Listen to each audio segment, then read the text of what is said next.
नमस्ते guys, D react पे आप सभी लोगों को स्वागत है। आज एक और पाकिस्तानियों को एक्सपोज करने वाला हूँ और ऐसे ही वीडियोस में लाता रहूँगा हमेशा पाकिस्तानियों को एक्सपोज करने के लिए। पाकिस्तानियों को रेडिकल सोच, इन लोगों को नापाक साजिश हमेशा बेनकाब करना तो बहुत ज़रूरी है। इसीलिए मैं वीडियोस लेकर आता हूँ कि आप लोग देखिए ये लोग कितना गिरा हुआ सोच का है, ये लोग कितना गिरा हुआ सोच का है और कितना रेडिकल है। हमेशा इस वीडियोस को लाइक, शेयर और सब्सक्राइब जरूर कर दीजिए। ऐसे ही वीडियोस और लाता रहूँगा, देखते रहिए। पाकिस्तान का लाल टोपी बौखला गया, बीएलए का फ्रीडम फाइटर्स जब से पाकिस्तानियों को ठोका उसके बाद से लाल टोपी चीख रहा है, बौखला गया। अब क्या बोल रहे हैं आप सुनते हैं, सुनिए वीडियो।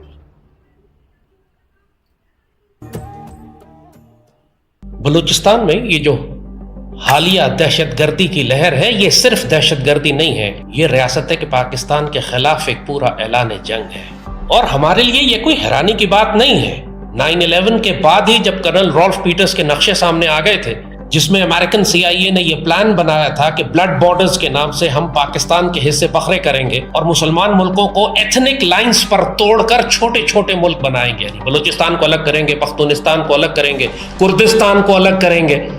तो वो सारा प्लान पिछले 20-22 साल में हम अनफोल्ड होते हुए अपनी आंखों से देख रहे हैं। सीरिया को, इराक को, टर्की के अंदर इन्होंने कुर्दिस्तान का एक इलाका बना लिया जहां पे बड़ी हैवी इजरायली और अमेरिकन प्रेजेंस है और वहां के खजाने ये निकाल कर इस्तेमाल कर रहे हैं। यही प्लान इनका बलूचिस्तान के बारे में था। और ये इंसर्जेंसीज इनकी पहले हामिद कारजाई और अशरफ गनी के दौर में जब अमेरिकन प्रेजेंस थी अफगानिस्तान में, उस वक्त इनको बूस्ट दिया गया। सिर्फ यही बलूचिस्तान में नहीं, TTP भी उसी वक्त बनी थी, क्योंकि इन दोनों सूबों पर इनका फोकस था। TTP का फोकस खैबर पे था, BLA का फोकस जो था वो बलूचिस्तान पर था। और रियासत पाकिस्तान के पास जब तक अमेरिकन प्रेजेंस थी अफगानिस्तान में, हमारे लिए बहुत मुश्किल सूरत हाल थी।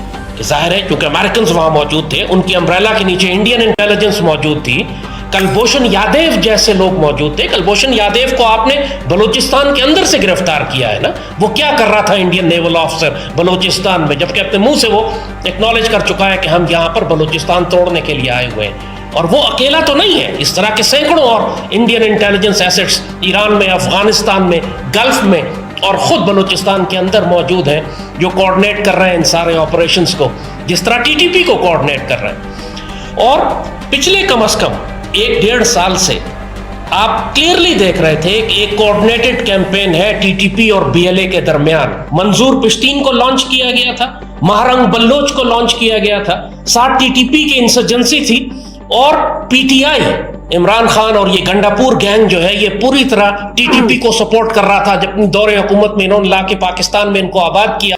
मैं कह रहा हूँ ना, पाकिस्तानियों का झूठ हर एक जगह पे एक्सपोज करना बहुत जरूरी है हम लोगों का। पहला झूठ, कुलभूषण यादव को ईरान से पकड़ा गया, ना कि बालूचिस्तान से। वो भी झूठा आरोप लगा के, झूठा आरोप लगा के साजिश के तहत उनको ईरान से पकड़ के लेकर आया गया पाकिस्तान में, झूठे आरोप लगा के।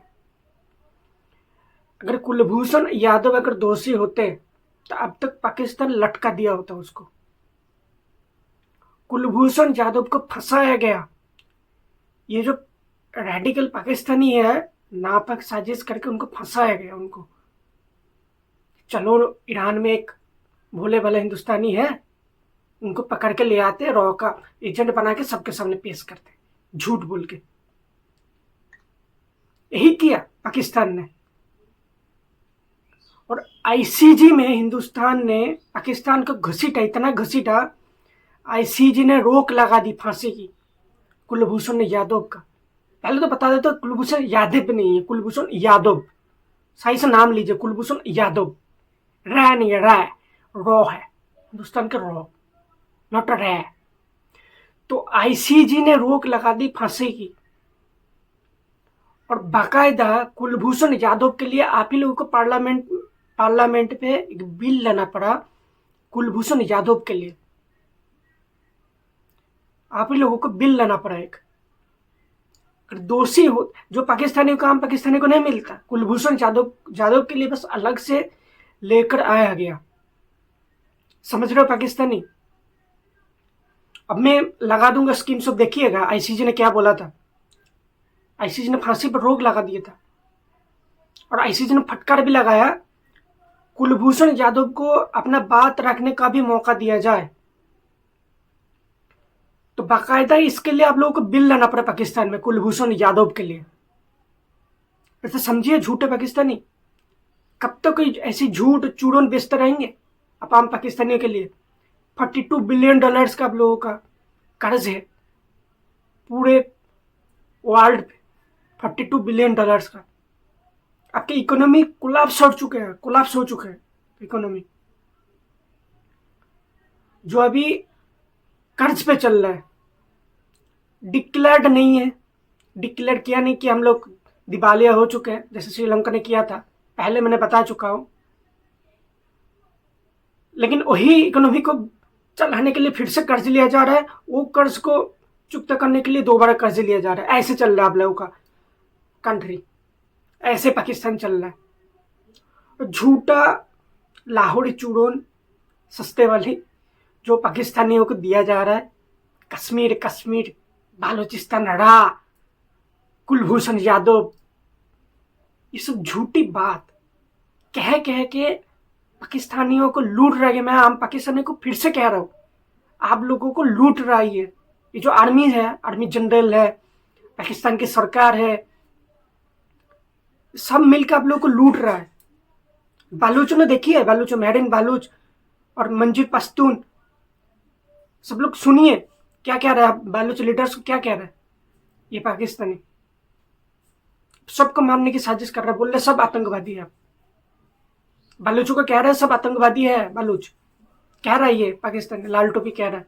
सुनिए आगे क्या कहते हैं। और इन्होंने तो अपना एक्स प्राइम मिनिस्टर को लपेट लिया इसके चक्कर में, इमरान खान को भी नहीं छोड़ा, टीटीपी को भी नहीं छोड़ा। सुनिए आगे क्या कहते हैं, बौखला गया ये।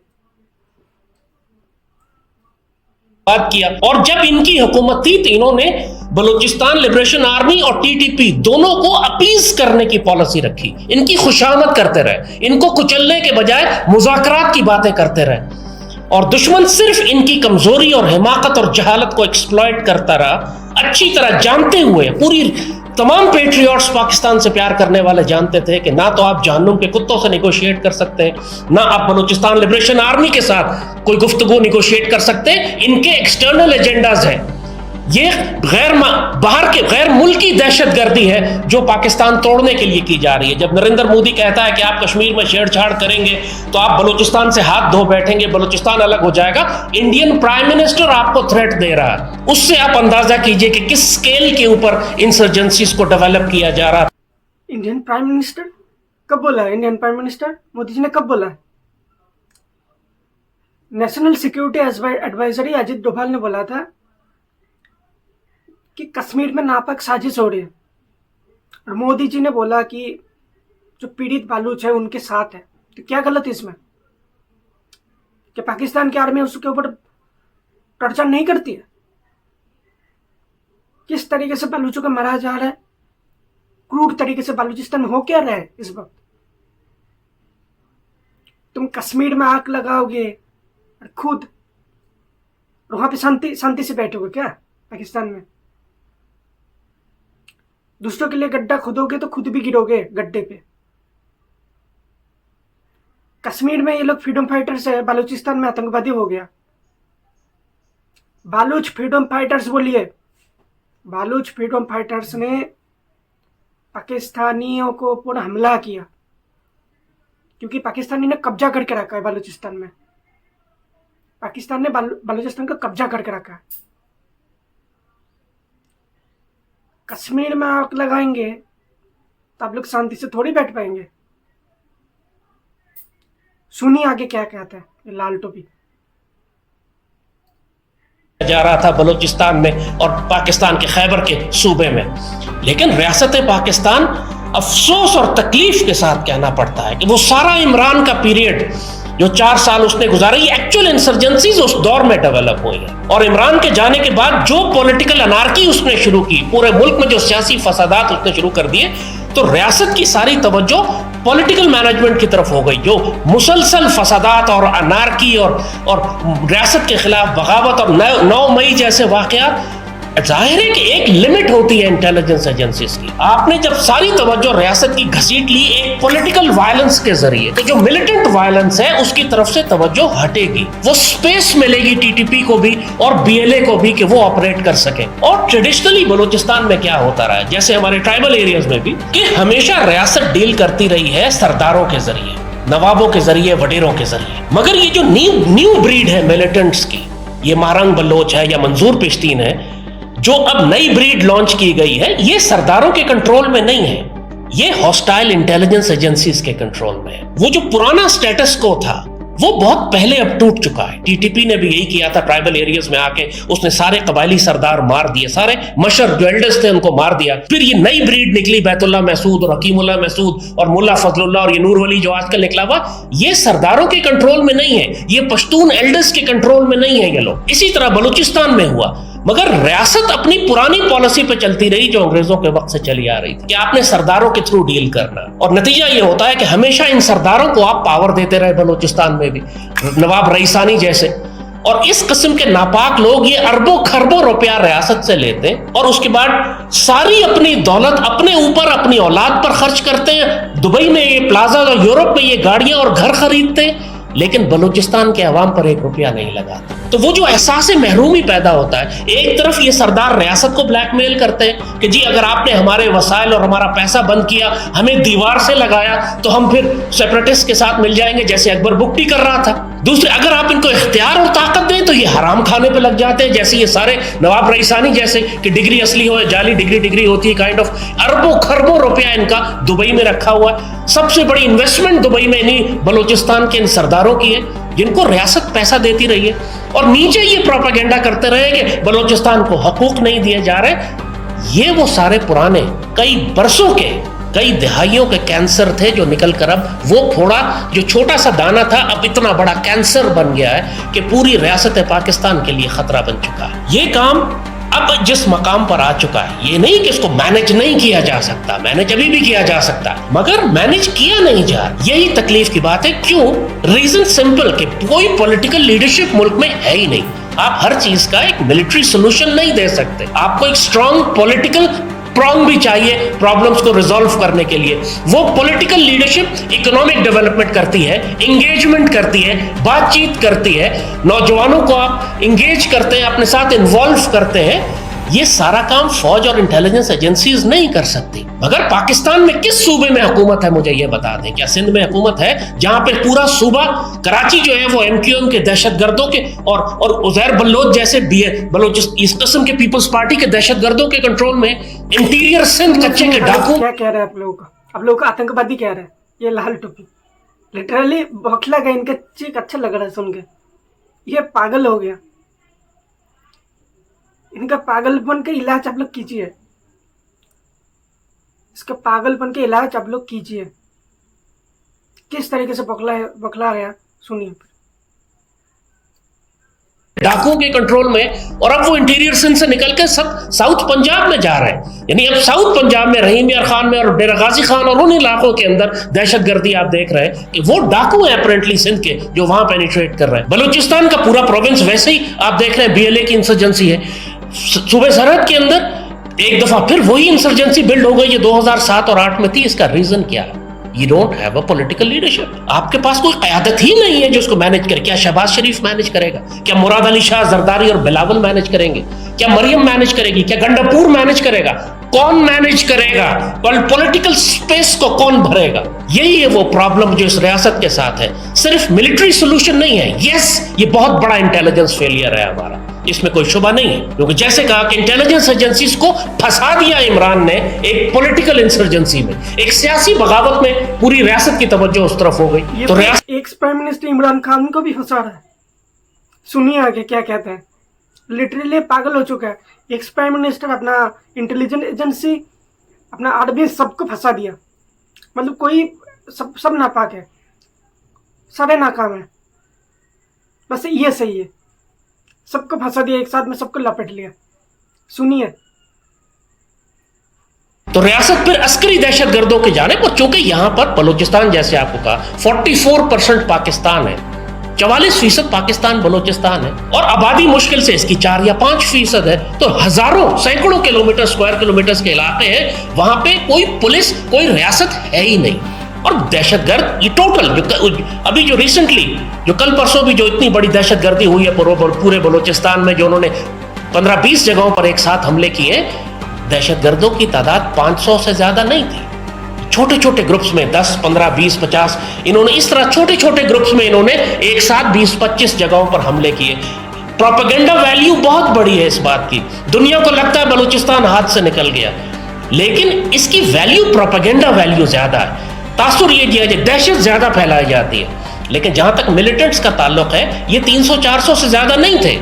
ये कोई इतनी स्ट्रेंथ नहीं थी इनकी कि ये कैप्चर और होल्ड ऑपरेशंस कर सकते, ये हिट एंड रन ऑपरेशंस थे। गए, धमाका किया, हमला किया, निकलकर भागने की कोशिश की, अगर निकल सके तो, वरना मारे गए। ये डिस्पोजेबल एसेट्स थे जो 300-400 लड़के इन्होंने दहशतगर्द इन्होंने लॉन्च किए थे, लेकिन इसका बैंड बहुत ज्यादा है। दुनिया में परसेप्शन बहुत बड़ी क्रिएट की गई कि पूरी बलूचिस्तान की रियासत पाकिस्तान के हाथ से निकलने जा रही है। मगर यस, ये रियासत का इंटेलिजेंस फेलियर है। जब इस लेवल के ऊपर ये इंसर्जेंसी प्लान होकर एक साथ एक ऑपरेशन लॉन्च हो रहा था, तो पाकिस्तानी रियासत को पता होना चाहिए था, कहीं ना कहीं हमें इसकी इंफॉर्मेशन मिलनी चाहिए थी, और ये इंफॉर्मेशन अगर नहीं मिली है तो ये बहुत संजीदा बात है। इस किस्म के इंटेलिजेंस इक्विपमेंट इस्तेमाल कर, इनके पास सैटेलाइट इक्विपमेंट है, इनके पास इनक्रिप्टेड इक्विपमेंट है, इनको इंडिया और इसराइल पूरी तरीके से फंडिंग इनको कर रहा है, इक्विपमेंट और सामान इनके पास है।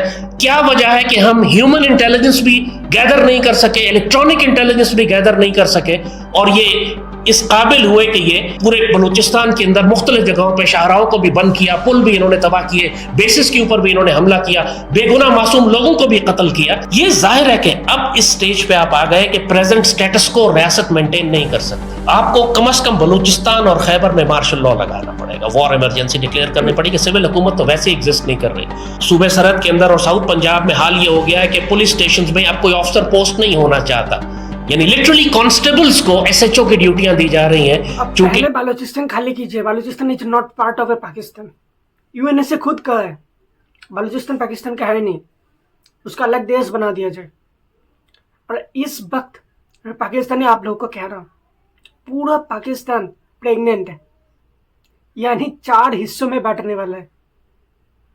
बालूचिस्तान, सिंध, केपी के, पंजाबिस्तान। अगर इस लाल टोपी के चक्कर में पड़े रहेंगे तो पाकिस्तान खत्म समझ लो। $42 बिलियन का आप लोगों को कर्ज देना है, सोचिए उसके बारे में सोचिए। बालूचिस्तान को कुछ नहीं दिया आप लोगों ने, बालूचों को कुछ नहीं दिया आप लोगों ने, बालूचिस्तान से लूटा आप लोगों ने। नेचुरल रिसोर्सेस, बिजली, लोहा, सोना, तांबा, क्या क्या चीज है वहां पे, रेयर अर्थ मटेरियल, बालूचों को लूटा आप लोगों ने, बदले में कुछ नहीं दिया। नेचुरल गैस आना बंद हो जाए ना, आप लोगों को खाना बंद हो जाएगी, चूल्हा बंद हो जाएगा आप लोगों के घर में। बलूचिस्तान से आगे सुनते हैं।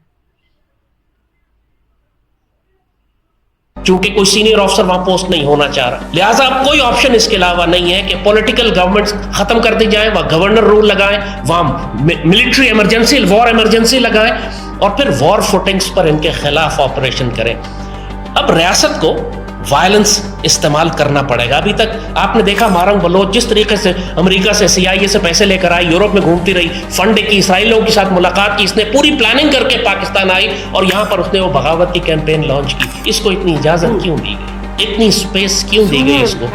बालूचों को सुनना चाहिए क्या कह रही है, बालूचों को आतंकवादी कह रहे हैं। आप लोगों को जो लीडर्स है, मंजूर पश्तून, बालूच, मैडम बालूच, सबका आप लोग ये लाल टोपी आतंकवादी कह रहे हैं। सुनिए पाकिस्तानी क्या कह रहे हैं, बोल रहे सबको लटका देना चाहिए। ये लाल टोपी पूरा बखला गया है, इनका इलाज कीजिए आप लोग। ये तो पाकिस्तान छोड़ के ऐसे ही भागने वाला है, जिस तरीके से सबको लपेट लिया, ये लोग सबको लपेट लिया। चलिए आगे सुनते हैं। कि ये पूरी दुनिया से इंटेलिजेंस कोऑर्डिनेशन और फंडिंग और पैसा लाकर अरबों रुपया पाकिस्तान के अंदर बलूचिस्तान में लॉन्च करें और इस तरह लोगों को जमा करें। मंजूर पश्तीन को इतनी स्पेस क्यों दी जा रही है? अब जाहिर है अब ऐसी स्टेज पे बात आ चुकी है कि अब रियासत इसको इग्नोर नहीं कर सकती। यही कहा कि अब पहला स्टेप यही है कि आपको वहां पे वॉर इमरजेंसी लगा के मार्शल लॉ लगाना पड़ेगा। ये सिविल इदारे खत्म हो चुके हैं। अब किसी ने अगर कोई बकवास की कि अदालत और पुलिस और जुडिशरी और ड्यू प्रोसेस, उसको भी लटका दें। आप जिस तरीके से इन्होंने पाकिस्तान के मासूम शहरियों को सड़कों से बसों से उतार के कत्ल किया है, इसी तरह बलूचिस्तान लिबरेशन आर्मी के तमाम दहशतगर्द जो आपने पकड़े हैं उनको पूरे बलूचिस्तान की हाईवेज पे और चौकों पे फांसियां लटका दें। दुनिया को बताएं कि रियासत अब शरीयत नाफिज करने जा रही है। लोगों को फांसी में लटकाने की बात कर रही है, खुलेआम धमकी दी जा रही है बलूचों को बलूच नेताओं को बोल रहे फांसी पे लटका देना चाहिए। सुनिए क्या कह रहे हैं, इनका इलाज कीजिए पाकिस्तान में।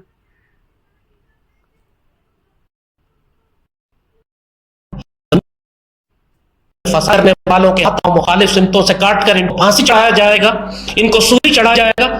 और जो लोग रियासत का साथ देंगे उनको इनाम दें, उनको इज्जत दें, उनको रिस्पेक्ट दें। हमेशा से पुराना ट्रेडिशन है अंग्रेजों का, वो कहते हैं अगर किसी बलूच से तुमने काम करवाना है तो ऑनर बलूच। आप बलूच, वो तमाम जो पाकिस्तान से प्यार करने वाले बलूच 99% पाकिस्तान से प्यार करने वाले रियासत उनको तवज्जो नहीं दे रही। सरदार बंद कर रेलेवेंट हो चुके हैं।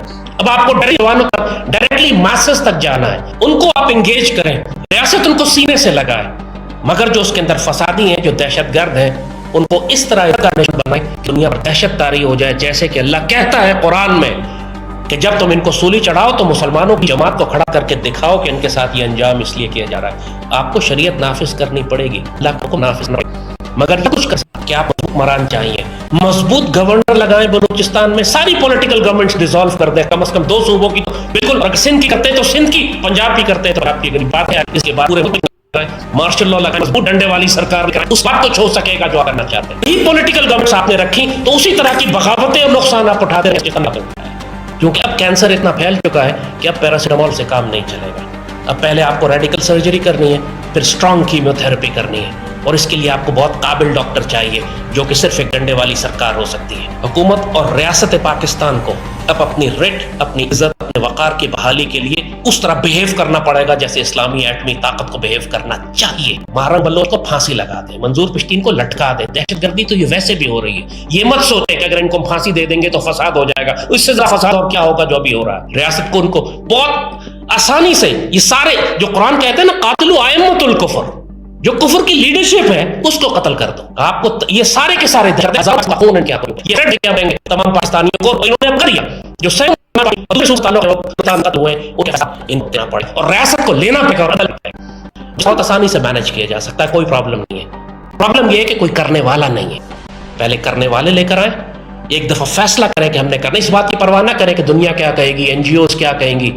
और एक बात मैं बड़ी साफ बता दूं, जहां पर भी आपने रॉथस्चाइल्ड फैमिली को लेकर आए हैं, जहां पे भी आप इसराइल के बानी खानदान को लाकर आपने जगह दी है कि तुम यहां से आके मादनियात और कीमती वसाइल और ज़खायर निकालो, उस पूरे सूबे में, उस पूरे मुल्क में उन्होंने हमेशा आग लगा दी है, क्योंकि वो उस सूबे कियोस और अनारकी में रख वहां से खजाना निकाला। बलूचिस्तान में किया जा रहा है, इसका मारा। अब ये आपने बैरक गोल्ड ने सोना दिया है, यहाँ पर आपने इनको एग्रीमेंट और कॉन्ट्रैक्ट दिए, उसके बाद आग भड़क गई। ये रॉथस्चाइल्ड है, ये इसराइल के बानी खानदान है, रियासत का खजाना कैसे दिया?